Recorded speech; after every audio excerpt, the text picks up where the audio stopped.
தேவனுடைய செய்திக்கு ஆதாரமாய் பரிசுத்த வேதாகமத்திலிருந்து ஒரு வசனத்தை வாசிக்கிறேன். ஜெபத்தோடு கவனியுங்கள். எரேமியாவின் புஸ்தகம் 31ஆம் அதிகாரம் 20வது வசனம். எரேமியா 31:20. எப்பிராயிம் எனக்கு அருமையான குமாரன் அல்லவோ, அவன் எனக்கு பிரியமான பிள்ளை அல்லவோ, அவனுக்கு விரோதமாய் பேசினது முதல் அவனை நினைத்து கொண்டே இருக்கிறேன். ஆகையால் என் உள்ளம் அவனுக்காக கொதிக்கிறது, அவனுக்கு உருக்கமாய் இறங்குவேன் என்று கர்த்தர் சொல்லுகிறார். இந்த அருமையான எரேமியா 31ஆம் அதிகாரம் 20வது வசனத்தை வாசிக்கும் போது உருக்கமாய் இறங்குவேன் என்று கர்த்தர் சொல்லுகிறார் என்கிற அருமையான வார்த்தையை நாம் பார்க்கிறோம். நம்முடைய தேவன் இறங்குகிறவர் என்பது நமக்கு தெரியும். முதல் கர்த்தராகிய தேவன் சோதரம் வானத்தையும் பூமியையும் உண்டாக்குகிறவராய் இறங்கி வந்தார்.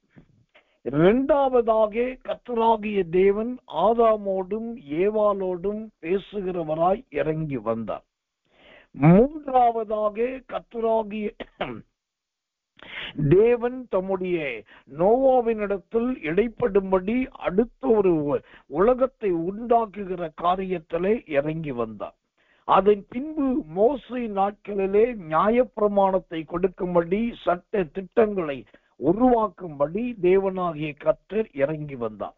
அதன் பின்பு சாமுவேல் காலத்திலே ராஜாக்களை ஏற்படுத்துவதற்காக கர்த்தர் இறங்கி வந்தார். அதன் பின்பு சுத்திரம் யோபுவின் வாழ்க்கையிலும் சங்கீதக்காரனுடைய வாழ்க்கையிலும் துதிக்கிற இடங்களிலே அவர் இறங்குகிறவராய் காணப்பட்டார். அதன் பின்பு கர்த்தர் நல்லவை தீர்க்கதரிசிகள் மூலமாக ஏசாயா முதல் மல்கியா வரைக்கும் தீர்க்கதரிசிகள் மூலமாய் ஆண்டவர் தம்முடைய வார்த்தையாய் இறங்கி வருகிறவராய் இருந்தார். இப்படி பல நேரத்திலே, பல ரூபத்திலே, பல வடிவிலே, பல விதத்திலே உருக்கமாய் இறங்குகிறவராய் இருந்த ஆண்டவர் கடைசியாக அவர் தன்னுடைய ஜீவியத்துல அவரே மனுக்குலத்தின் பாவத்தை சுமந்து தீர்க்கிறவராய் அவரே இறங்கி வந்தார். அதற்கு பேர்தான் மனுஷகுமாரன் என்று வேதம் சொல்லுகிறது. இவரு மனுஷகுமாரனாய் இறங்கி வந்த ஆண்டவர் அத்தோடு இறங்கி வருகிற அவருடைய ஜீவியம் முடிந்து விடவில்லை. அதற்கு பின்பு பரிசுத்த ஆவியின் ரூபத்திலே இறங்கி வந்தார். அடுத்ததாக இன்னும் 2 விதத்திலே ஆண்டவர் இறங்கி வர வேண்டிய அவசியம் இருக்கிறது. ஒன்று, கர்த்தர் நல்லவே தம்முடைய மணவாட்டி சபையை எடுத்துக்கொண்டு போவதற்காக இறங்கி வர வேண்டியவராய் இருக்கிறார். 2வது, 1000 வருட ஆட்சியை இந்த பூமியிலே நிறைவேற்றுவதற்காக அவர் பரிசுத்தவான்களோடும் பூமியின் மக்களோடும் இறங்கி வருகிறவராய் இருக்கிறார். இப்படி உருக்கமாய் இறங்குவேன் என்று சொல்லி எரேமியா 31:20 சொன்ன ஆண்டவர் ஏதோ அன்றைக்குதான் இறங்கினார், அந்த வசனத்தில் தான் இறங்கினார் என்பது கிடையாது. ஆதீனத்திலேயே தேவனாகிய கர்த்தர் இறங்கினார் என்பது தான் சத்தியத்திலும் சத்தியமாய் இருக்கிறது. இப்போ ஆதீனம் முதல் இந்நாள் வரை இத்தனை விதத்திலே இறங்கின ஆண்டவர் இன்றைக்கு சொல்லுகிற தம்முடைய வார்த்தை என்ன? இப்போ இந்த எரேமியா 31:20 வாசிக்கும் போது இங்கு உருக்கமாய் இறங்குவேன் என்று சொல்லுகிறார். நான் சொன்னேனே, ஆதி காலம் முதல் 1000 வருட அரசாட்சி வரைக்கும் அந்த விதங்களில் இறங்கினது என்பது வேறு. இங்க எரேமியா 31:20 சொல்லப்பட்ட இடத்திலே இறங்குதல் என்பது வேறு. இங்கு இந்த வசனத்திலே உருக்கமாய் இறங்குவேன் என்று சொல்லப்படுவது யாருக்காக அல்லது எதற்காக இறங்குவார் என்று சொன்னால், எப்பிராயிம் போன்றவர்களுக்காக ஆண்டவர் இறங்குகிறவராய் இருக்கிறார். எப்பிராயிம் என்றால் சொன்னாலே மீறுகிறவன் என்று அர்த்தம். கதை சமயத்திலே அவன் ஒரு வகையிலே புறக்கணிக்கப்பட்டவனாகவும் காணப்படுகிறான். அப்படி மீறுகிறவனாகவும் புறக்கணிக்கப்பட்டவனாகவும் காணப்படுகிற அந்த எப்பிராயிமுக்காக ஆண்டவர் உருக்கமாய் இறங்குகிறவராய் இருக்கிறார். இந்த எப்பிராயீமை குறித்து அந்த வசனம் இவ்விதமாய் சொல்லுகிறது, அவன் எனக்கு பிரியமான பிள்ளை அல்லவோ, அவனுக்கு விரோதமாய் பேசுனது முதல் நினைத்து கொண்டே இருக்கிறேன் என்று சொல்லி. கர்த்தர் நல்லவே. இங்கு யார் யாருக்கு தேவன் இறங்குவார் என்று சொன்னால், அந்த வசனம் ரொம்ப தெளிவாய் சில முறைகளை, சில வழிமுறைகளை காண்பிக்கிறது. முதலாவது, யாருக்கு இறங்குவார்? எப்பிராயீம் எனக்கு அருமையான குமாரன் அல்லவோ. அப்போ தேவன் இங்கு இறங்க விரும்புவது அருமையானவர்களுக்கும் அருமையான குமாரனாய் அருமையான குமாரத்தியுமாய் இருக்கிறவர்கள் யாரோ அவர்களுக்கு ஆண்டவர் இறங்குகிறவராய் இருக்கு. கர்த்தருடைய நாமத்துக்கு மகிமையும் கிருபையும் தயவும் உண்டாவதாக. அப்போ கர்த்தர் அருமையான குமாரன் அல்லது அருமையான குமாரத்தி, அருமையான பிள்ளை. இந்த அருமையான பிள்ளைகளாய் அருமையான குமாரன் குமாரத்தியாய் காணப்படுகிறவர்கள் யாரோ அவர்களுக்கு தேவனாகிய கர்த்தர் இறங்க வேண்டிய காலத்திலே, இறங்க வேண்டிய விதத்திலே, இறங்க வேண்டிய நேரத்திலே, இறங்க வேண்டிய விதமாய் அவர் கண்டிப்பாய் இறங்குவார். அப்போ கர்த்தருடைய நாமத்துக்கு மகிமை கிருபை தயை உண்டாவதாக. முதலாவது, நம்முடைய ஜீவியம் எப்படி இருக்க வேண்டும்? நல்ல அருமையான குமாரனை போல இருக்க வேண்டும். கர்த்தர் நல்லவர், கர்த்தர் நல்லவர், கர்த்தர் நல்லவர். இந்த அருமையான குமாரன் என்றால் யார்? இந்த அருமையான குமாரன் என்பது யாரை குறிக்கிறதா இருக்கிறது? 2 பேதுருவின் புஸ்தகம் 1ஆம் அதிகாரம் 1வது வசனம். 2 பேதுரு 1:1. நம்முடைய தேவனும் இரட்சகருமாயிருக்கிற இயேசு கிறிஸ்துவினுடைய நீதியால் எங்களைப் போல அருமையான விசுவாசத்தை பெற்றவர்களுக்கு இயேசு கிறிஸ்துவின் ஊழியக்காரனும் அப்போஸ்தலனாகிய சீமோன் பேதுரு எழுதுகிறதாவது. இங்கு அருமையான குமாரன் என்று யாரை சொல்லலாம் என்று சொன்னால், இந்த 2 பேதுரு 1:1 சொல்லுகிறது, இயேசு கிறிஸ்துவினுடைய நீதியால் எங்களை போல அருமையான விசுவாசத்தை பெற்று. அப்ப அருமையான விசுவாசத்தை பெற்றது யாருன்னா, எத்தனையோ பேரை இருக்கலாம், எவ்வளவோ பேர் வாழ்ந்திருக்கலாம், யார் யாரையும் சொல்லலாம். ஆனாலும் அந்த அருமையான விசுவாசத்தை உடையவர் ஒருவர் உண்டென்றால் அவர் ஆண்டவர் ஆகிய இயேசு கிறிஸ்து மட்டும்தான். அவர்தான் அருமையான குமாரனாய் கர்த்தர் நல்லவே நம்முடைய வாழ்க்கையிலே காணப்படுகிறார். அவர் அருமையான குமாரனாய் இருந்தபடினால்தான் வானத்தையும் பூமியையும் பிதா உண்டாக்கும் போது அவருடைய மடியிலே செல்லப்பிள்ளையாய் இருந்த அவர் அந்த அருமையான ஜீவியத்தை விட்டு, அருமையான பரலோக அனுபவத்தை விட்டு, அருமையான காரியங்களை விட்டு இந்த மனுக்குலத்துக்காக, இந்த பாவம் நிறைந்த மனிதர்களுக்காக இந்த பூமிக்கு இறங்கி வந்தார். இதிலிருந்து என்ன நாம் தெரிந்து கொள்ள வேண்டும்? தேவன் உருக்கமாய் இறங்குகிறவர் தான், ஆனா எல்லாருக்கும் அல்ல. இயேசு கிறிஸ்து எப்படி தன்னுடைய சுகம், பலன், காலம் எல்லாவற்றையும் விட்டு அழிந்து போகிற மனுஷனுக்காக இறங்கினாரோ, அதை போல இந்த கடைசி காலத்துல அழிந்து போகிற மனிதர்களுக்காக, தரித்திரியப்பட்ட மனிதர்களுக்காக, சுகபலன் இழந்தவர்களுக்காக, தனித்து விடப்பட்டவர்களுக்காக யாரெல்லாம் இறங்கி போய் சேவை செய்கிறார்களோ, யாரெல்லாம் போய் இறங்கி போய் தேவனுடைய ஊழியத்தை நிறைவேற்றுகிறார்களோ, யாரெல்லாம் இறங்கி போய் கர்த்தருடைய கிரியை நிறைவேற்றுகிறார்களோ அவர்களுக்கு ஆண்டவர் இறங்குகிற தேவனாய் இருக்கிறார். அப்போ இந்த கடைசி காலத்துல அவர் உருக்கமாய் இறங்குகிற தேவனாய் இருக்கிறதை போல நமக்கு பின் இருக்கிற, நம்மை விட தாழ்ந்திருக்கிற, நம்மை விட குறைவில் இருக்கிறவர்களை மன உருக்கத்தோடு பார்க்கிறவர்களாய் இருக்க வேண்டும். உருக்கத்தோடு அவர்களை நோக்குகிறவர்களாய் இருக்க வேண்டும். உருக்கத்தோடு அவர்களுக்கு உபசாரம் செய்கிறவர்களாய் இருக்க வேண்டும். உருக்கத்தோடு அவர்களுக்கு நன்மை செய்கிறவர்களாய் இருக்க வேண்டும்.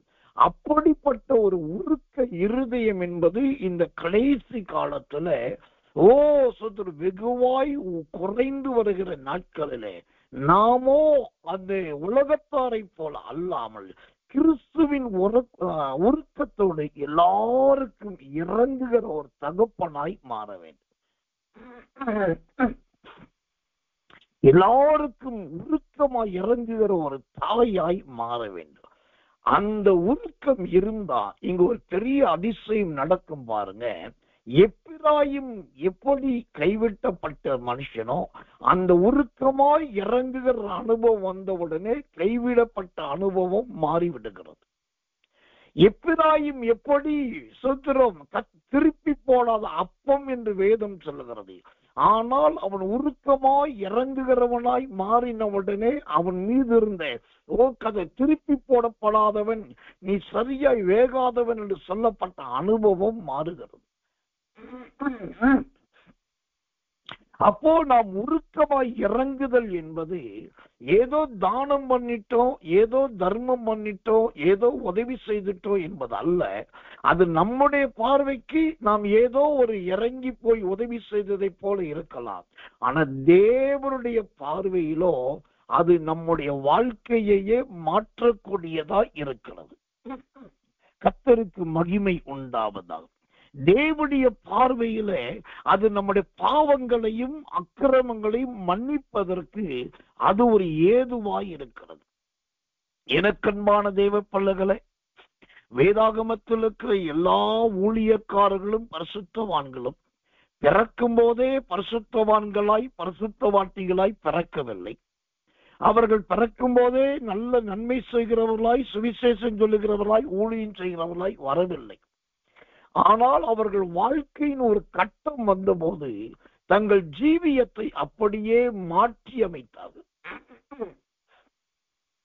தங்கள் ஜீவியத்தை அப்படியே மற்ற காரியங்களுக்கு தங்களை தாழ்த்தினார்கள். அதுக்கு பேர்தான் மன உருக்கம். ஒரு பக்கம் கர்த்தர் உருக்கமாய் இறங்குவதற்கு ஆயத்தம், மறுபக்கத்துல நாமும் மற்றவர்களுக்காக உருக்கத்தோடு இறங்கக்கூடிய ஒரு தகப்பனாக ஒரு தாயாக காணப்பட வேண்டும்.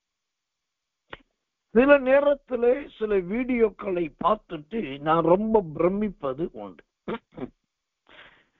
ஒரு பெரிய சேவல், அந்த சேவல் போயிட்டு இருக்கும், ஒரு சின்ன குட்டி நாய்க்குட்டி அது ஓடி வந்து அந்த சேவல்கிட்ட அப்படியே கழுத்துக்கு பக்கத்துல நுழைஞ்சி அந்த சேவலுடைய மடிக்கு கீழே போய் ஒளிஞ்சுக்கு. அந்த சேவலும் அந்த நாய்க்குட்டிய துரத்தாது, குத்தாது, அப்படியே அப்படி சொல்ற அணைச்சுக்கிட்டு உட்கார்ந்துரும். சில நேரத்துல இந்த நாய்க்குட்டி வர அந்த கோழியானது ரெக்கைய விரிச்சு அந்த நாய்க்குட்டிய அப்படியே மூடிக்கும். கர்த்தருக்கு மகிமை. சில நேரத்துல பாத்தீங்கன்னா நாய்க்குட்டி கிட்ட ஆட்டுக்குட்டி பால் குடிக்கிறத பார்க்கலாம். நாயுடைய இனம் வேறு, ஆட்டுடைய இனம் வேறு, இது ரெண்டுடைய சுபாவம் வேறு. ஆனா ஒரு நாயானது கத்திக்கிட்டு வந்த ஆட்டுக்குட்டிக்கு அழகாய் பால் கொடுக்கு. இப்ப இந்த கடைசி காலத்துல சில உயிரினங்கள் கூட சில மிருகங்களுக்கும், சில மிருகங்கள் கூட உயிரினங்களுக்கும் உருக்கமாய் இறங்குவதாய் மாறி இருக்கிறது. ஆனால் அந்த மனுஷனோ இந்த கடைசி காலத்திலே அந்த உருக்கத்தை இழந்து இறங்குகிற தன்மையை இழந்து எல்லாம் தனக்கு அல்லது தம்முடைய சந்ததிக்கு என்கிற அந்த நோக்கத்தில் போகிறார்கள். ஆனா இங்க தேவனுடைய வசனம் சொல்லுகிறது, நான் உருக்கமாய் இறங்குவேன். யாருக்கு? எப்பிராயிம் எனக்கு அருமையான குமாரன் அல்லவோ, அவருடைய குமாரனாய் நீங்கள் இருக்கிறது உண்மை, அவருடைய குமாரத்தியா இருக்கிறது உண்மைன்னா உங்களுக்கு இரக்கம் என்பது ஒருவர் கற்றுக் கொடுத்து வர வேண்டியது கிடையவே கிடையாது. அது தானாகவே வந்து. ஏன்னா உலகத்தில் ஒரு பழமொழி சொல்லுவாங்க, அப்பனுக்கு பிள்ளை தப்பாம பிறந்திருக்கு. நம்முடைய தகப்பன் உருக்கமாய் இறங்குகிறவர் என்று சொன்னா அவருடைய குமாரனாய் குமாரத்தியாய் இருக்கிற நாமும் உருக்கமாய் இறங்குகிற தேவனம் மனுஷனாகத்தான் மனுஷியாகத்தான் காணப்பட வேண்டும். அந்த ஒரு உருக்கம் இல்லை என்று வைத்துக் கொள்ளுங்களேன், நம்மிடத்தில் தெய்வீக சுபாவம் இல்லை, தெய்வீக குணம் இல்லை, தெய்வீக சிந்தை இல்லை, தெய்வீக தன்மையே இல்லை என்றுதான் அர்த்தம். கர்த்தருடைய நாமத்துக்கு மகிமை, கிருபை, தயை உண்டாவதாக. அப்ப யாருக்கு உருக்கமா இறங்குவா? அருமையான குமாரனாய், அருமையான குமாரத்தியாய் தங்களை வெளிப்படுத்துகிறவர்களுக்கு ஆண்டவர் இறங்குகிற தேவனாய் காணப்படும். வேதாகமத்தில் அருமையான குமாரனாய் காணப்பட்டது யார் என்று கேட்டால், சின்ன சாமுவேலை சொல்லலாம். அன்னாளின் குமாரனாகிய சாமுவேல் அங்கு தேவனுடைய ஆலயத்தில் இருக்கும் போது ஒரு பக்கத்துல தன்னுடைய ஆசாரியனாகிய ஏலி, அந்த ஏலிக்கும் அருமையான மகனாய் காணப்படுகிறார். மறுபக்கத்துல தேவனாகிய கர்த்தர், அந்த கர்த்தருக்கும் உருக்கமான மகனாய் காணப்படுகிறார். வருஷத்துக்கு ஒரு முறை சின்ன சட்டை தைத்துக் கொண்டு வருகிற அப்பா எல்கானா, அம்மா அன்னாள், அவர்களுக்கும் உருக்கமாய் காணப்படுகிறார். ஒரு பக்கத்துல ஆசாரியர், மறுபக்கத்துல கர்த்தர், இன்னொரு பக்கத்துல பெற்றோர், எல்லாருக்கும் ஒரு அருமையான குமாரனாய் அந்த சாமுவேலின் ஜீவியம் இருந்தது. அதனாலதான் அந்த உருக்கம் நிறைஞ்ச அந்த சாமுவேலுக்கு அந்த எல்லாருக்கும் மத்தியில அருமையாய் நடந்து கொள்ளுகிற ஒரு தன்மையை உடைய சாமுவேலுக்கு ஆண்டவர் 5 விதமான அபிஷேகத்தை கர்த்தர் கொடுத்தார். ஒன்று, அவன் தீர்க்கதரிசி என்று அழைக்கப்பட்டார். 2வது, ஞானதிருஷ்டிக்காரர் என்று அழைக்கப்பட்டார். 3வது, அவர் சொல்கிறோம் கர்த்தர் நல்லவே, ராஜாக்களை அபிஷேகிக்கிறவராய் காணப்பட்டார். 4வது, நியாயாதிபதியாய் காணப்பட்டார். 5வது, ஜனங்களுக்காக ஜெபிக்கிறவராய் காணப்பட்டார். இந்த 5 அபிஷேகத்தை அந்த சாமுவேலின் மீது கர்த்தர் வைத்திருந்தார். காரணம், அருமையான குமாரனாய் தன் சிறு வயதிலேயே தன்னை மாற்றிக் கொண்டது. இந்த செய்தியை கேட்கிற என் அன்பு விசுவாச தெய்வ பிள்ளைகளே, இன்றைக்கு இருக்கிற பெற்றோரிடத்தில் இருக்கிற பெரிய ஒரு குற்றச்சாட்டு, பெற்றோரிடத்தில் காணப்படுகிற மிகப்பெரிய தவறு என்ன தெரியுமா? என் மகன் நல்ல அருமையான மகனா மாறணும், என் மகன் நல்ல அருமையான மகளா மாறணும். இப்போ ஐயா சொல்ற மாதிரி என் மகனுக்கும் என் மகளுக்கும் இந்த 5 அபிஷேகம் கிடைக்கணும் பெற்றோர் நினைக்கிறீங்க, நல்லது. ஆனா உங்க பிள்ளைகள் அருமையான மகனாக, அருமையான மகளாக மாறுவதற்கு முன்பாக நீங்கள் அருமையானவர்களாய் மாறுங்கள். நீங்கள் உங்கள் தேவனுக்கு முன்பாக அருமையான குமாரனாய் மாறுங்கள், அருமையான குமாரத்தியாய் மாறுங்கள். கர்த்தர் நல்லவே.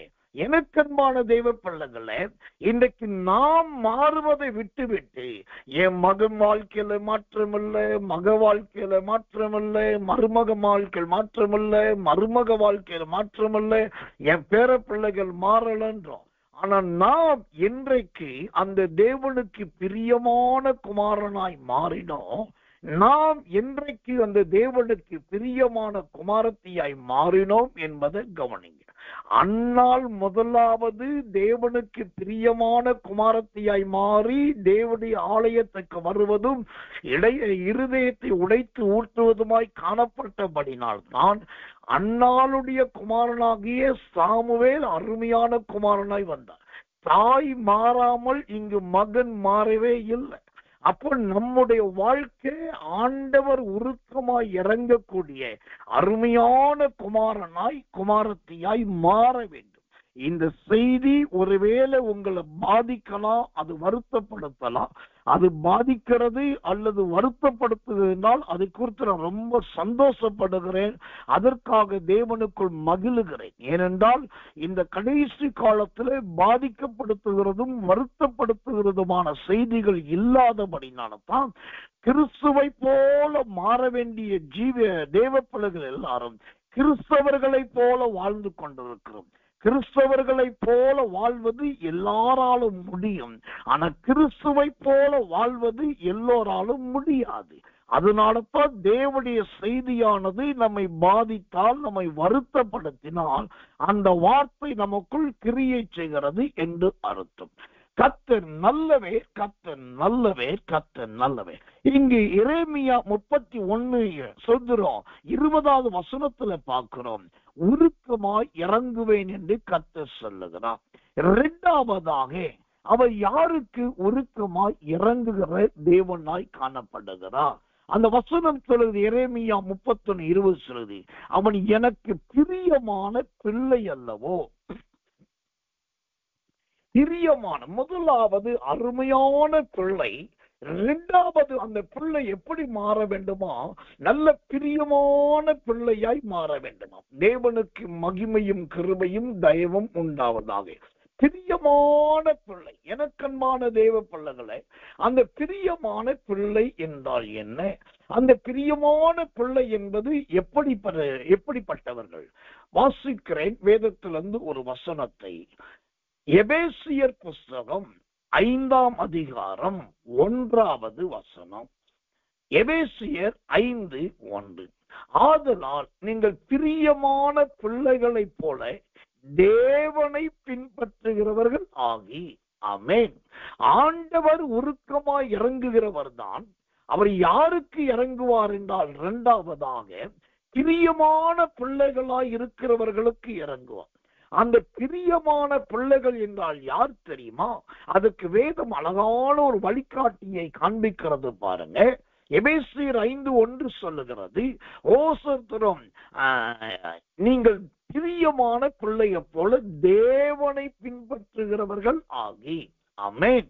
அப்போ இந்த கடைசி காலத்துல ஆண்டவரை பின்பற்றுகிறவர்களாய் மாத்திரமல்ல, ஆண்டவரை மட்டுமே பின்பற்றுகிறவர்களாய் நான் மாற வேண்டும். நான் சொல்றதை புரிஞ்சுக்கோங்க.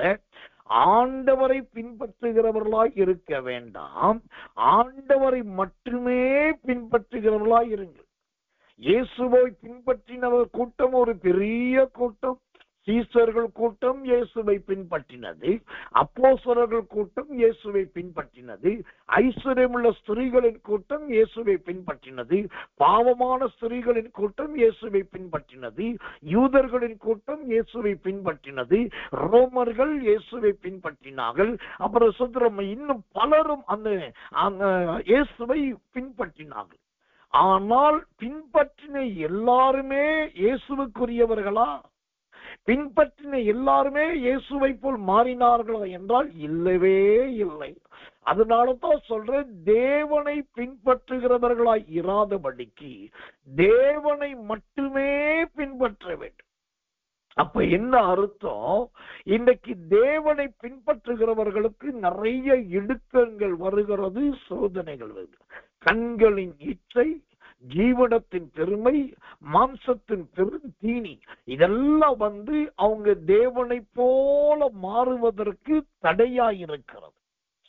ஆனால் அவர்கள் சொல்லுகிறார்கள், நான் தேவனை பின்பற்றுகிறேன், ஆலயத்துக்கு சொல்லுகிறேன், ஓசத்தில் ஆண்டோட ஊழியத்தை செய்கிறேன். அதெல்லாம் நல்லது.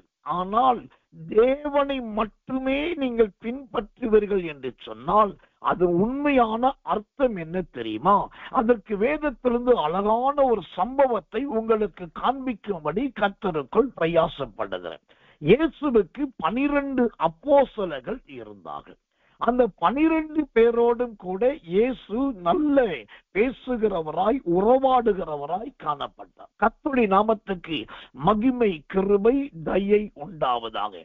அப்போது அந்த அத்தனை 12 அப்போஸ்தலர்கள்ல ஒரே ஒரு அப்போஸ்தலனை குறித்து தான் வேதம் இவ்விதமாய் சொல்லுகிறது, அவருடைய மார்பிலே சாய்ந்து கொண்டதான மனுஷன் என்று சொல்லி.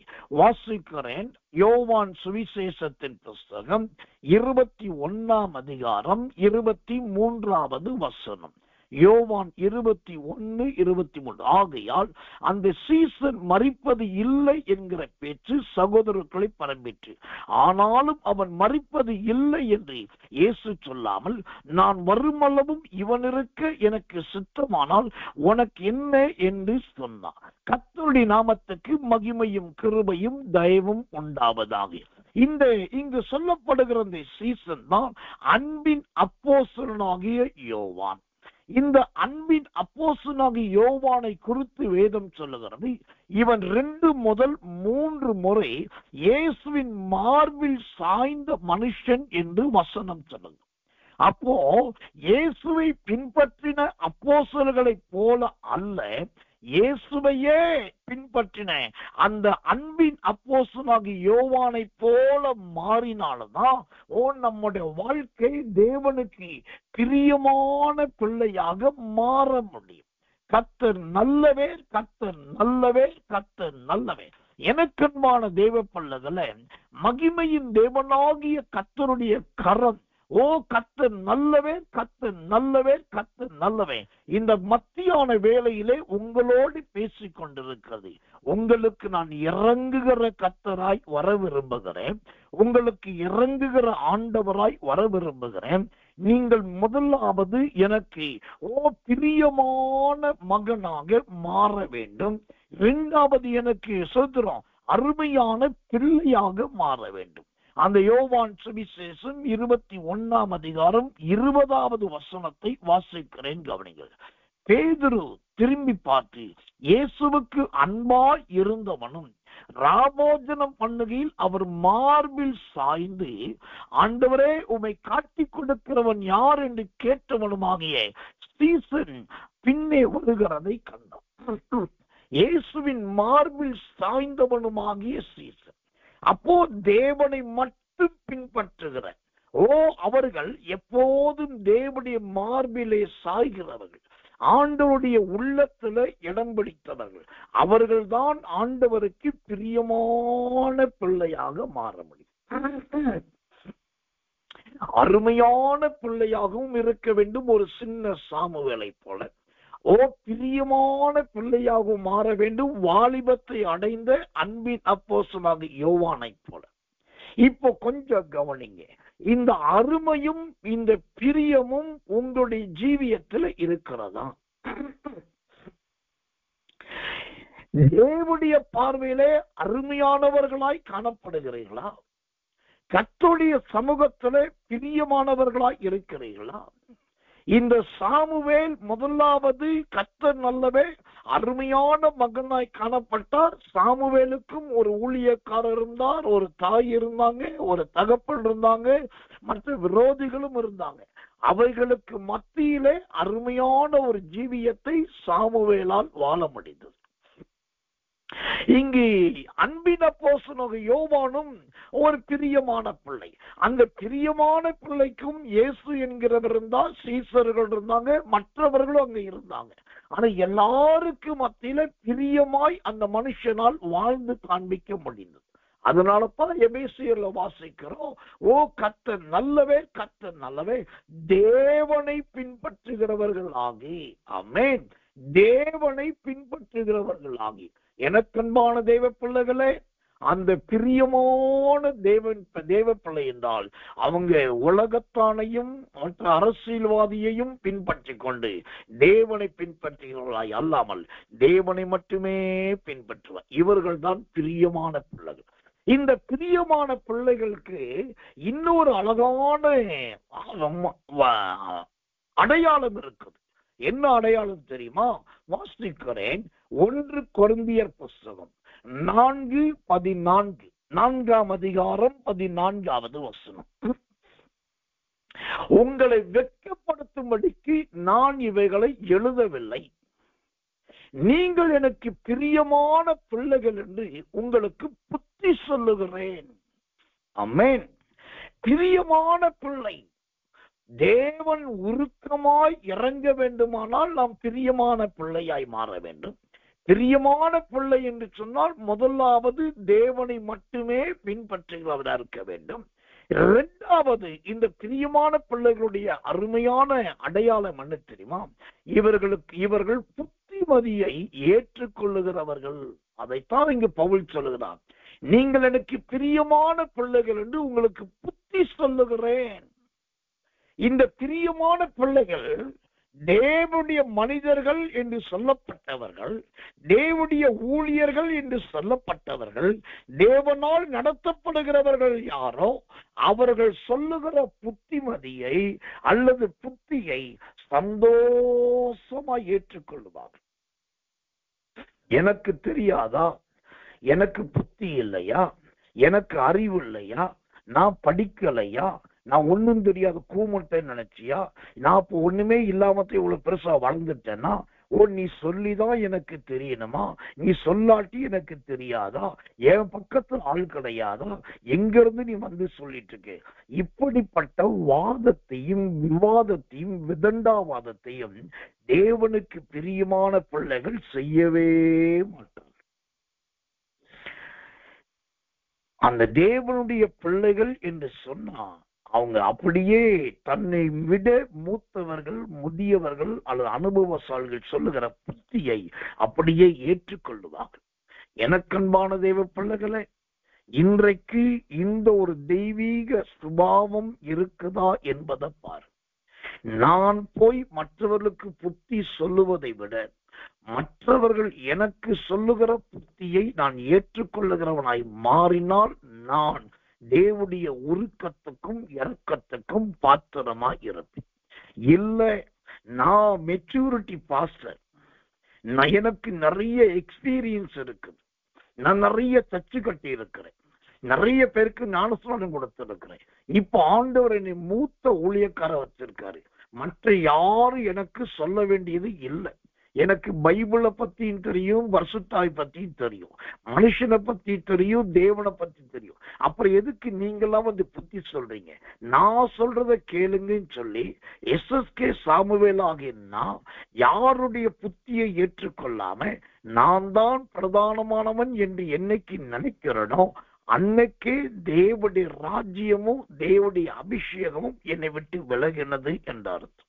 காரணம், நான் எவ்வளவுதான் அனுபவத்துல, கிருபையில, மகிமையில, ஊழியத்துல இருந்தாலும் மரண பரியந்தம் தேவனுக்கு பிரியமான ஒரு குமாரனைத்தான் நான் இருக்கணும். குமாரன் என்று சொன்னாலே, பிள்ளை என்று சொன்னாலே அவர்கள் இன்னும் வளர்ந்து வருகிறவர்கள் என்று அர்த்தம்.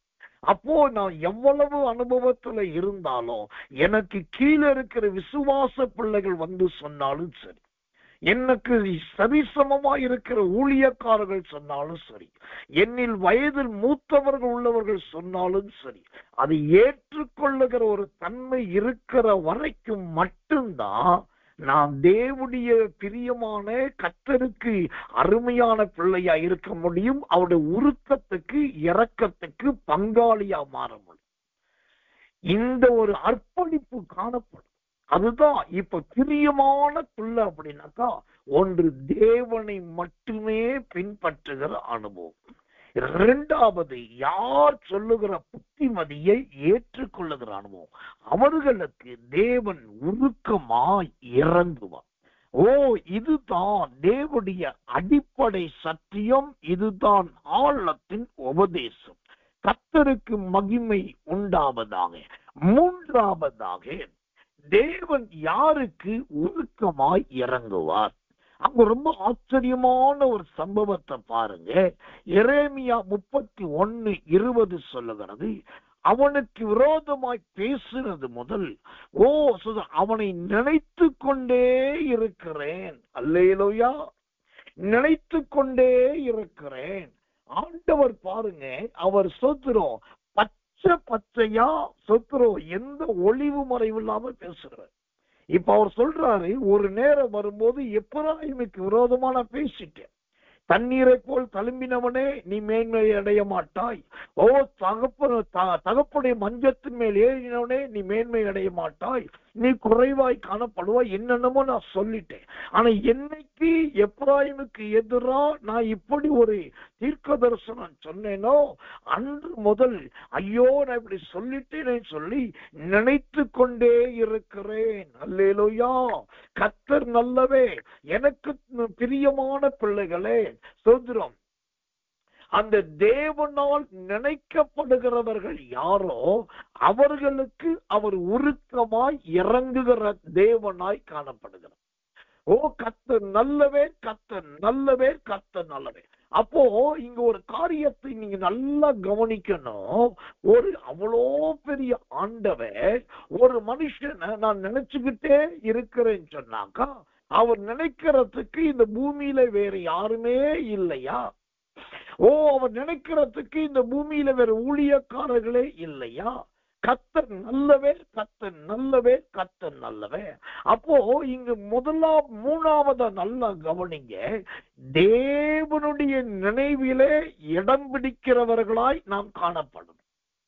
இங்க ஒரு சத்தியத்தை நான் கொஞ்சம் ஓப்பனா பேசிதான் ஆகணும். என்னன்னாக்கா, இன்னைக்கு இருக்கிற 99.9% கிறிஸ்தவர்களுக்கு ஒரே ஒரு நோக்கம், ஒரே ஒரு திட்டம் என்னன்னா, எப்படியாவது நான் பரலோகத்துல இடம் பிடிக்கணும், எப்படியாவது அந்த ராஜ்யத்துல இடம் பிடிக்கணும்.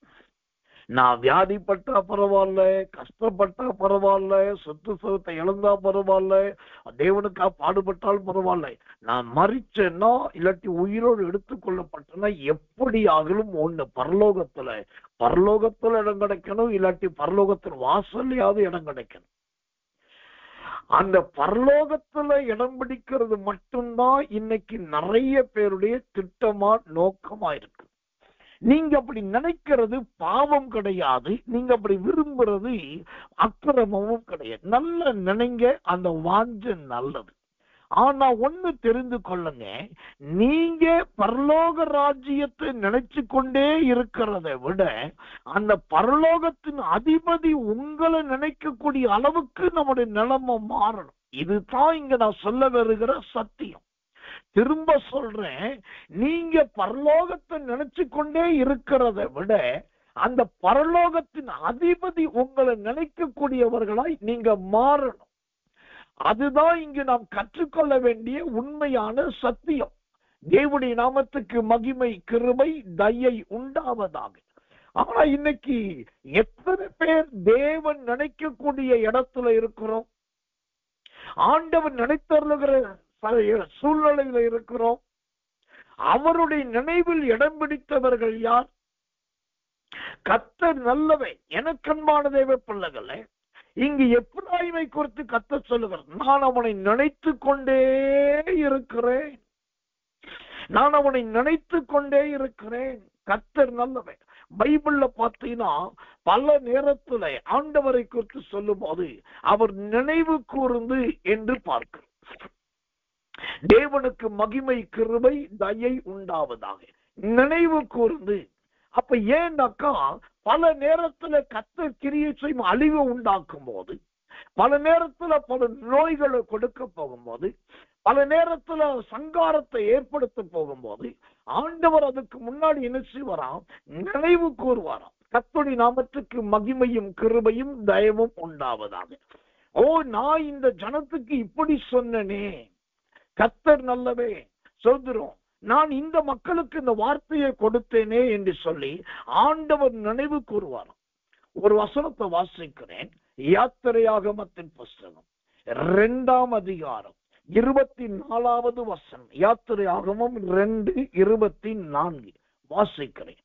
தேவன் அவர்கள் பெருமூச்சை கேட்டு தான் ஆபிரகாமோடும் ஈசாக்கோடும் யாக்கோபோடும் செய்த உடன்படிக்கையை நினைவு கூர்ந்தார். அல்லேலூயா.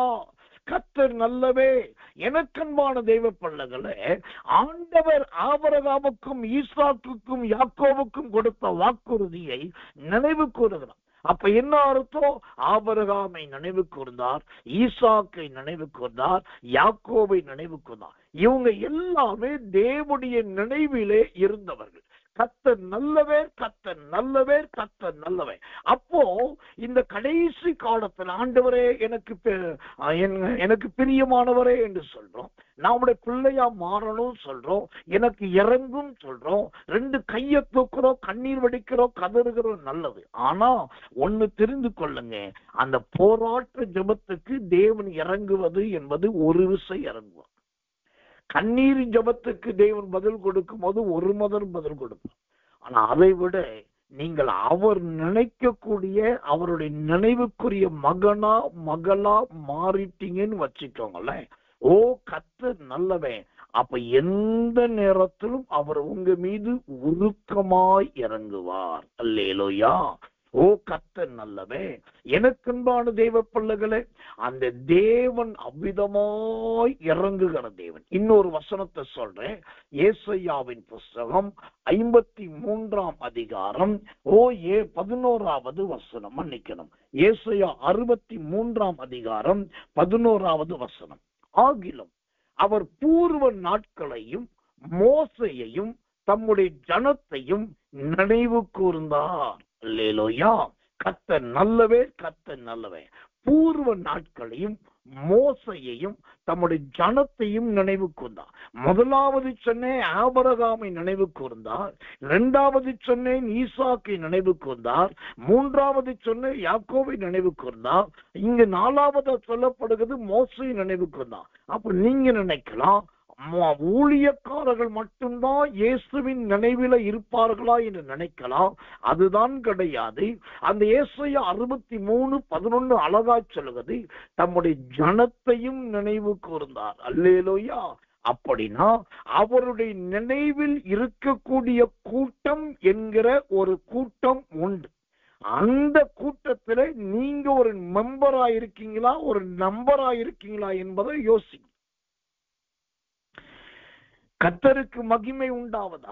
நான் என் ஊழியத்துல கிருபையை முன்னிட்டு சொல்லுவேன். பல நேரத்துல யோசித்து பார்த்து ரொம்ப வருத்தப்படுவேன்.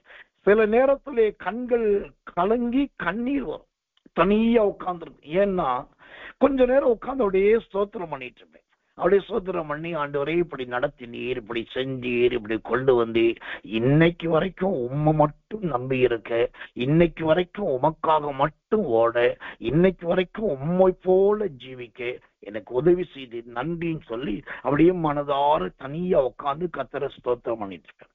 அப்ப ஸ்தோத்திரம் வரும்போது என்னுடைய நினைவுகள் பின்னோக்கி போகும். பின்னோக்கி என்று சொன்னா இதுக்கு முன்னாடி நான் செய்த ஊழியங்கள், இருந்த பட்டணங்கள், யார் யாருக்குன்னு. அப்ப அப்படியே கொஞ்சம் நினைக்கும் போது பாருங்க, ரொம்ப கவலையா மாறிடும். அந்த ஸ்தோத்திரம் போய் ஆராதனை போய் அப்படியே கவலையா மாறிடும். ஏன்னாக்கா யோசிச்சு பார்த்தா எத்தனை பேரை அடி பாதாளத்திலிருந்து மேல தூக்கிட்டு வந்தோன்னு தெரியும். ஆனா அந்த தூக்கி கொண்டு வரப்பட்டவர்கள் இன்னைக்கு இந்த எஸ்எஸ்கே நினைக்கிறாங்களா? இல்ல. எத்தனை பேரு மளிகை கடைக்காரர்களை போதகரா மாட்டியிருக்கும். வீட்டுக்கு பிள்ளைகளுக்கு வடை கொண்டு வந்த வடை வியாபாரி டெய்லி கூட பிள்ளைகள் வடை கொடுப்பாரு. அந்த வடக்காருக்கு சுவிசேஷம் சொல்லி அவர் ரட்சிக்கப்பட்டு ஊழியக்கார ஆயிட்டாரு. அப்புறம் ஒரு ஹோட்டல்ல போய் லாட்ஜ்ல தங்கி இருக்கிற, அங்க ஜோமனிட்டு இதை பார்த்துட்டு லாட்ஜ் பாய் வந்து கேட்கிறான், ஐயா நீங்க ஊழியக்காரன்? ஆமாண்ட. உடனே அவனுக்கு ஜெபிக்கிறேன். ஜோமனி தீர்க்கிறதுல அடுத்தடுத்து திரும்ப அவனை பார்த்து பேச லாட்ஜ் பாய் ரட்சிக்கப்பட்டு அவன் ஊழியக்காரன் ஆயிடுச்சு. அப்படி இப்படி எத்தனையோ பேர். ஆனா சில நேரத்துல அப்படியே ஸ்தோத்திர முதல்ல நினைவு வரும், இத்தனை பேரை ரட்சிப்பு நடத்தணும், இவ்வளவு சபைகளை கட்டணும், இவ்வளவு பேர் ஞானஸ்நானம் கொடுத்தோம், வட வியாபாரியும் மளிகை கடைக்காரரும் லாட்ஜ் பாயும் பஸ்ல டிராவலர் எல்லாம் இத்தனை பேர் கொண்டு வந்தோம். ஆனா இவங்கெல்லாம் யார் நம்ம நினைக்கிறாங்க? யார் இப்ப நம்மகிட்ட கான்டாக்ட்ல இருக்கிறாங்க? உங்களால தான் நான் ஊழியத்துக்கு வந்தேன், உங்களால தான் நான் இன்னைக்கு ஊழியம் செய்யறேன், உங்களால தான் நான் கர்த்தருடைய பிள்ளையா இருக்கிறேன், சத்தியத்தில் இருக்கிறதுக்கு உங்க மூலமா தான், நீங்க சொன்ன சத்தியம் தான் சொல்லி. ஒரு நாள் ஒரு இடத்துல ஒரு வாலிப சகோதரன், கிட்டத்தட்ட ஒரு 30-35 வயது கடந்தவன், அவர் வந்து என்னை பார்த்து பேசிட்டாரு, பாஸ்டர் என்னை உங்களுக்கு தெரியுதான்னு. தெரியல. நீங்க ஒரு முறை குறிப்பிட்ட ஊரை சொல்லி இந்த ஊர்ல இந்த சர்ச்சுக்கு வந்தீங்க, அன்னைக்கு ஒரு வார்த்தை சொன்னீங்க, நல்ல ஜெபிக்கிறோட முகம் பிரகாசம் அடையும், அவன் ஜெபிச்சு முகம் பிரகாசம் அடைஞ்சா முகத்துக்கு பவுடரே தேவையில்லைன்னு சொன்னீங்க. என்னைக்கு இந்த வார்த்தையை சொன்னீங்க, அன்னைக்கே நான் முகத்துக்கு பவுடர் போறதை நிப்பாட்டிட்டு ஜெபிச்சு என் முகம் பிரகாசம் அன்னையிலிருந்து பவுடரை விட்டுட்டேன். எப்பெல்லாம் பவுடர் டப்பாவை தூக்குறனோ இல்லாட்டி யாரோ கொடுத்து போட சொல்றாங்களோ உங்க ஞாபகம் தான் வரும். அப்போ இதை யோசிச்சு பாக்குறேன், எங்கேயோ பேசுன ஒரு சின்ன உதாரணம் ஒரு மனுஷனோட வாழ்க்கைய மாத்தி இருக்கு. ஆனா இப்ப திரும்பி பாக்குறேன், அவங்கள எங்க இருக்கிறாங்க தெரியல. சரி என்ன செய்யறாங்க தெரியல. எந்த லெவல்ல இருக்காங்க? நல்ல லெவல்ல இருக்காங்க. அவங்க நமக்கு என்ன பண்ணாங்க? ஒண்ணும் பண்ணல. வந்து விசாரிச்சாங்களா? விசாரிக்கல. உபசரிச்சாங்களா? உபசரிக்கல. தாங்கல. ஒத்தாசம் பண்ணல. நம்ம நினைவே கூறல. அப்ப பல நேரத்துல இப்ப பாருங்க, நான் இதெல்லாம் நினைக்கிறேன் அப்படின்னாக்கா, அந்த தேவன் எப்படி நினைவு கூறுகிறாரோ அதே சிந்தையை இந்த சிறியவனும் எளியவனுமாக எனக்குள் ஆண்டு வைத்திருக்கு. நினைவு கூறுகிற தன்மை. ஏன்னா நாம் தேவனுக்கு பிரியமானவர்களாய் அல்லது தேவன் உருக்கமாய் இறங்கணும் ஜபிக்கிறவே தவிர அவர் நினைக்கக்கூடிய அளவுக்கு நாம் மகனா மாறணும் நிறைய பேர் நினைக்கிறதே இல்லை. அவர் நினைக்கக்கூடிய அளவுக்கு மகளாகவும் தேவ பிள்ளையாக இருக்கணும் என்கிற யோசனை நிறைய பேருக்கு இல்லவே இல்லை. அதனால தான் சொல்றாரு, நான் உங்களுக்கு உருக்கமும் இறக்கமுமா மாறணும்னா நீங்க முதலாவது எனக்கு அருமையானவர்களா மாறுங்க, இரண்டாவது எனக்கு பிரியமானவர்களா மாறுங்க, மூன்றாவது என்னுடைய நினைவில் இருக்கிறவர்களாய் இருங்கள். நான் சொன்னேன் 12 அப்போஸ்தலர்களை குறித்து. அதுல அந்த அருமையான அன்பின் அப்போஸ்தலனாக யோவானை குறித்து ஒரு வார்த்தை ஆண்டவர் சொன்னார் பாருங்க. அது இருதயத்தை தொட்ட வார்த்தை. என்ன சொன்ன தெரியுமா? நான் வரும் அளவும் அவன் இருந்தால் உனக்கு என்ன, நான் வரும் அளவும் அவன் இருந்தால் உனக்கு என்ன. அப்படின்னா என்ன அர்த்தம் தெரியுமா? நீங்க எல்லாரும் போயிருவீங்க, ஆனா அவன் என் கூடயே இருப்பான். நீங்க எல்லாரும் போயிருவீங்க, ஆனா அவன் என் கூடயே இருப்பான், நான் அவன் கூடயே இருப்பேன். அந்த ஒரு வார்த்தை தாங்க இன்னைக்கு தேவ ஜனங்களுக்கு தேவையான சாட்சி. யாரோடு இருக்கிறோம் என்பது முக்கியம் அல்ல, அந்த தேவனோடும் தேவனுடைய நினைவில் இருக்கிறோமா என்பதுதான் முக்கியம். நீங்க பேதுருவா இருங்க, தப்பே கிடையாது. லூக்காவா இருங்க, தப்பே கிடையாது. இயேசுவின் உடன் பிறந்த சகோதரனாக யூதாவா இருங்க, தப்பே கிடையாது. அந்திரேயாவா இருங்க, தப்பே கிடையாது. சீமோனா இருங்க, தப்பே கிடையாது. யூதாசா கூட இருங்க, தப்பே கிடையாது. அதெல்லாம் நல்லது. எப்படி இயேசுவின் அப்போஸ்தலர்கள் சீசன். ஆனா சீசனா இருக்கிறத விட அப்போஸ்தலனா இருக்கிறத விட அவருடைய நினைவில் இருக்கிறோமா, அதுதான் முக்கியம். அவர்களுக்கு தான் அவர் உருக்கமும் இரக்கமுமான தேவனாய் இருப்பார். இந்த சிந்தை இன்றைக்கு எத்தனை பேருக்கு இருக்கு? இந்த யோசனை இந்த எத்தனை பேருக்கு இருக்கு? இந்த வாஞ்சையும் ஆசையும் எத்தனை பேருக்கு இருக்கு? எனக்கு பரலோகம் கிடைச்சா போதும், எனக்கு பரலோகம் எல்லாம் வேண்டாயா, நான் அவ்வளவு பெரிய பேராசக்காரனும் பேராசக்காரி கிடையாது, எனக்கு பரதீசில் இடம் கிடைச்சா போதும் சொல்றவங்களும் உண்டு. நீங்க பரதீசைக்கு போங்க, பரலோகத்துக்கு போங்க, நான் இல்லைன்னு சொல்ல. அங்க போகணும்னா இந்த பூமியில் இருக்கும் போது அவருடைய நினைவுக்குள் போங்க, அவரால் நினைக்கப்படுகிறவர்களாய் மாறுங்க. அந்த தேவன் நினைவு கூறுகிற குடும்பத்துல நீங்க ஒரு குடும்பமா இருக்கணும். யாக்கோவின் குடும்பத்தை குறித்து எரேமியால வாசிக்கிறோம். சுதந்திரம் யாக்கோவின் கூடாரத்தின் சிறையிருப்பை திருப்பி, ஏன்னா கர்த்தர் அதை நினைவு கூறுகிறார். அப்போ எனக்கு அன்பானவர்களே, உருக்கமாய் இறங்குவேன் என்று சொன்னால் அவருக்கு அருமையானவர்களுக்கு அவர் உருக்கமாய் இறங்குவார். அவருக்கு பிரியமானவர்களுக்கு அவர் உருக்கமாய் இறங்குவார். ரொம்ப முக்கியமாய் அவரால் நினைக்கப்படுகிறவர். நான் இந்த 3 கேட்டகரியில, இந்த 3 டைட்டில், இந்த 3 டிஃபரண்ட் ஆஃப் லைஃப்ல நான் ரொம்ப விரும்புறது அவருடைய நினைவில் நான் இருக்கிறேன். அவரை நினைத்து கொண்டே இருக்க வேண்டும். அந்த நினைவு கூறக்கூடிய அளவுக்கு நான் மாறிவிட்டேன் என்று சொன்னா எனக்கு பரலோக ராஜ்யம் மட்டும் இல்லைங்க, அந்த பரம சீயோனே கிடைக்கும். அந்த பிதாவின் சுதந்திரம் பாதபடியே கிடைக்கும். ஆட்டுக்குட்டியானுடைய சிங்காசனத்தின் பக்கத்திலேயே இடம் கிடைக்கும். இதுதான் நமக்கு தேவை. அதை விட்டுட்டு இன்னைக்கு உருக்கமா இறங்குவேன்னு சொன்னாங்க.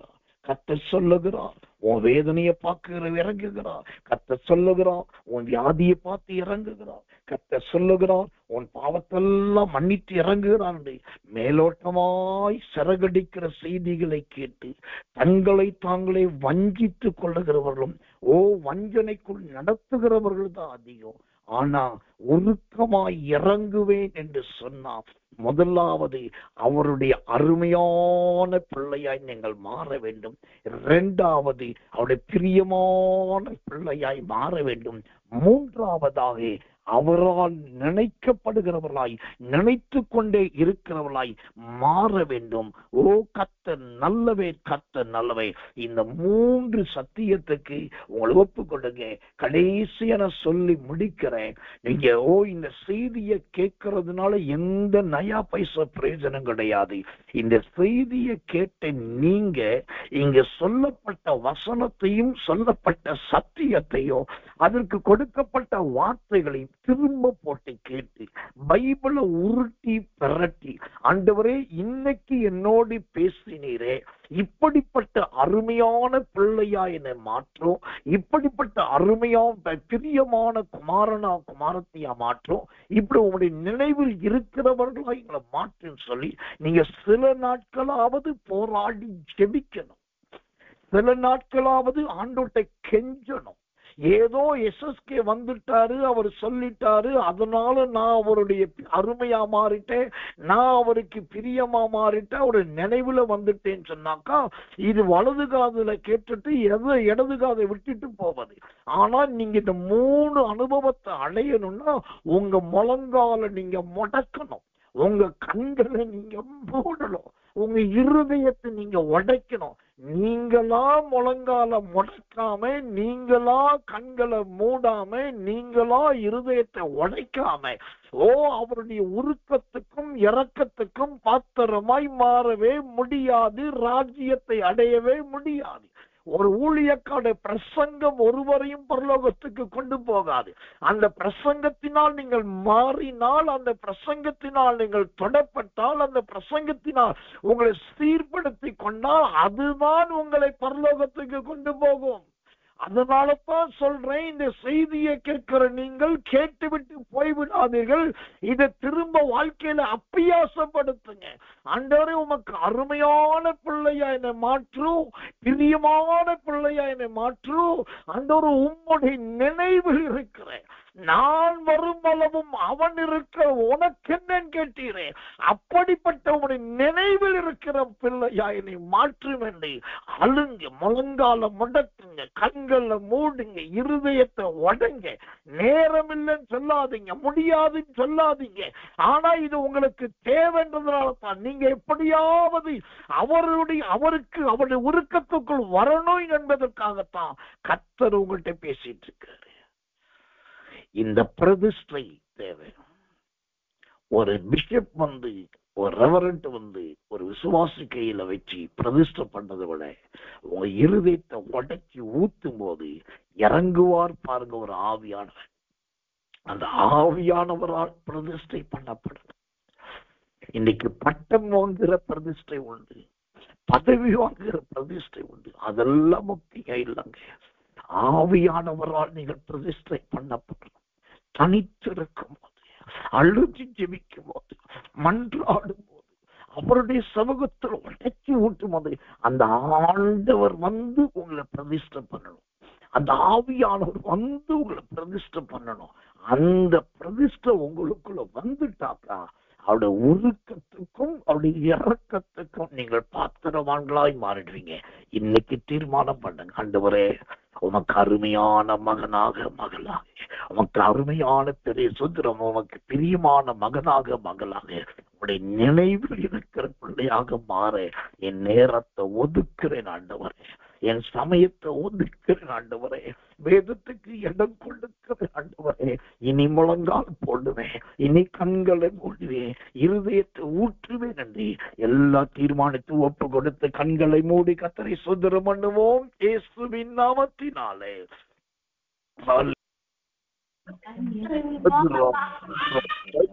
Sodrom, Libala Handudi, Yakala, Balabala, Makara, Makara, Balabolo, Gakoda, Baukoda, Gadara, the Gindera, Batur, Yasha, Balako, Ligatini, Katur, Yaka, Karabarabara, Ribala, Nakura, Hatur, Yakala, Bala, Madakura, Gatarati. எல்லார கண்களை மூடுங்க, வாய்களை திறந்து ஆண்டவர்கிட்ட கேளுங்க. மூணே மூணு காரியம் அவருக்கு அருமையாய் மாறணும், அவருக்கு பிரியமாய் மாறணும், அவர் பிழைக்கிற அளவுக்கு ஜீவியம் காணப்படணும், அவருக்கு அருமையாய் மாறணும், அவருக்கு பிரியமாய் மாறணும், அவர் நினைக்கக்கூடியவர்களாய் அந்த கிருபையை ஆண்டவர் தருவாராக.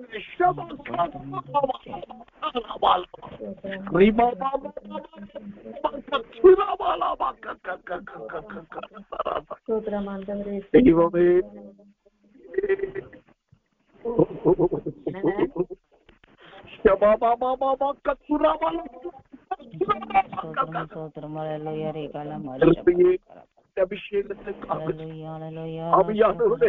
அபிஷேகத்துக்காக நன்றி பிதாவே, நன்றி பிதாவே, நன்றி நன்றி பிதாவே.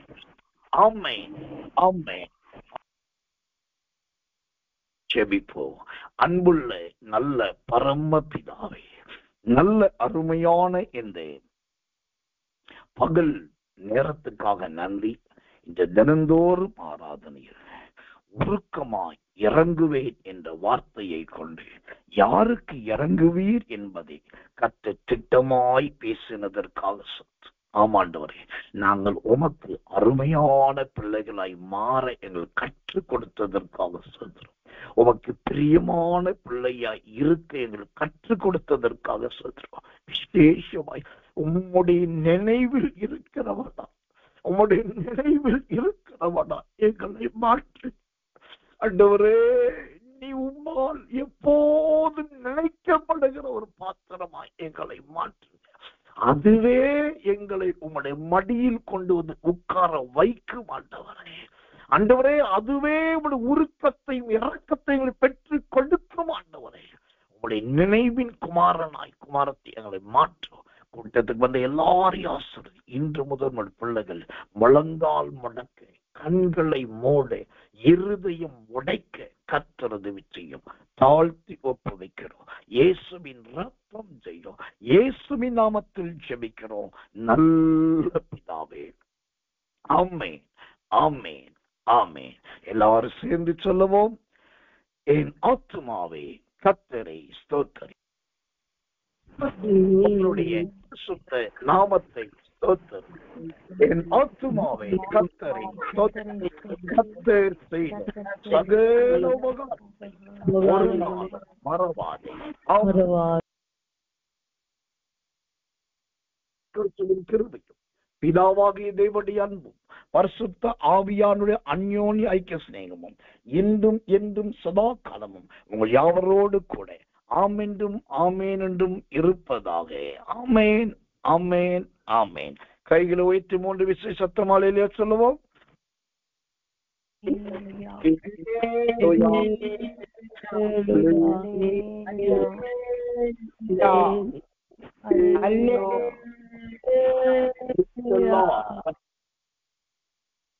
யாவரோடு கூட இருப்பதாக. ஆமேன். கர்த்தர் நல்லவர். Good evening.